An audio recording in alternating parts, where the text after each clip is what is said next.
তিনজনে মিলে আমরা একটু সকাল সকাল ঘুরতে বের হয়েছিলাম। সকাল বলতে ধরেন 10টা বাজে। হ্যালো এভরিওয়ান, আসসালামু আলাইকুম, কেমন আছেন সবাই?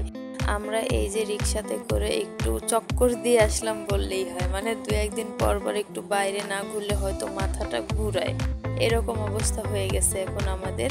যাই হোক, বাসায় এসে কি রান্না করব সেটা ভাবতেই আমার মাথায় আসলো আজকে রুই মাছ খাই আমরা সবাই। সেটা ভেবে রুই মাছ নামিয়ে এখন আমি রুই মাছগুলোতে হলুদ, মরিচ আর লবণ মিশিয়ে একটু ম্যারিনেট করে রাখলাম। তার চুলাতে একটা ননস্টিকের তাওয়া বসিয়ে সেটাতে তেল দিয়ে দিলাম, আর সেটাতে এখন সেই ম্যারিনেট করা মাছগুলো দিয়ে দিব। আর সেই মাছগুলো ভেজে এখন একটু আলতো বেশি ভাজবো না, আর আমি আসলে একটু কম ভাজা মাছ আবার খাইও না, এটা বলি তাই যে বেশি ভাজবো না, আর ভাজতে ভাজতে আমার অনেকটাই ভাজা হয়ে যায়। এখন আমার অল্প একটু শুধুমাত্র মশলা করা ছিল যেটাতে মাছের হবে না, তার জন্য আমি আরো কিছুটা মশলা নিয়ে নিলাম একটা কাঠের পাত্রতে, সেটাতে একটু থেতলে নিব, তাহলেই হবে। ওই আগের মশলা আর এই মশলা মিলিয়ে হয়ে যাবে, কিন্তু ওই আগের মশলাটা ছিল ব্লেন্ড করা, কিন্তু খুবই সামান্য, ওটাতে মাছ হবে না। এখন আমি একটা কড়াই বসিয়ে নিয়েছি, সেটাতে কিছুটা তেল দিয়ে পেঁয়াজটা ভেজে নিব। আর পেঁয়াজ ভাজা হয়ে গেলে আমি তার সাথে আরো অনেক মশলা দিয়ে দেব, মাছে যা যা লাগে সেটা আমি একটা বাটিতে মিশ্রণ করে নিচ্ছি, কারণ আমার কাছে মনে হয় একটা বাটিতে যদি হালকা একটু পানি দিয়ে সব মশলাগুলো মিশিয়ে নেওয়া হয় তাহলে মশলাগুলো সবকিছু একসাথে মিশে যায়। আর সেই মশলাগুলো আমি এখন ভাজা পেঁয়াজের মধ্যে দিয়ে দেব।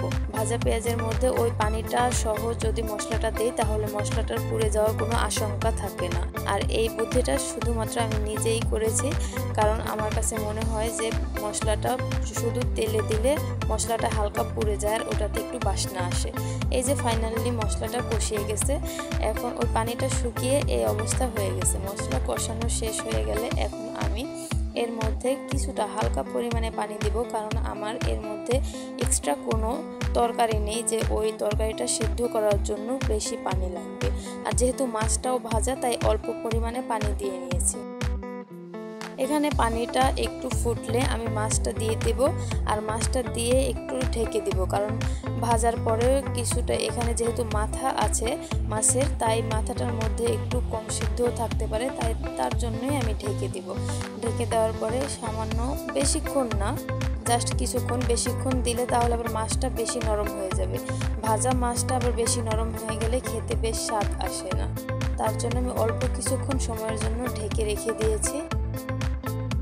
আর আমি তখন ঘরের টুকটাক কাজ করে নিয়েছি, আর ফাইনালি আমার মাছের এই লুক এসেছে। সবাই আমার পেজটিকে ফলো দিবেন, লাইক দিবেন, সাপোর্ট করবেন। পরবর্তী কোনো রান্নার ভিডিও দিব অবশ্যই, তার জন্য অপেক্ষা করবেন। আল্লাহ হাফেজ।